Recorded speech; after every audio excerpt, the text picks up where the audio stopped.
Markalar ayaktan bir cüp. Seni bakın eşik talağa görmeyin.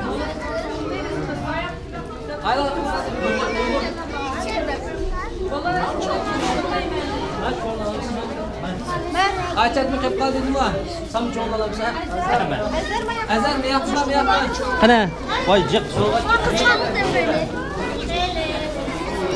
Sen amrak çoğdun. Ben sen çoğulayım şu. Kılım sen yan. Ha bu soğuk.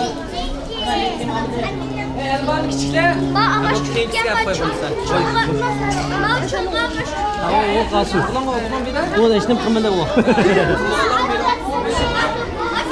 Hey rahmet, rahmet. Doğru bakışıyor anne. Apo'la yanlış durmayın.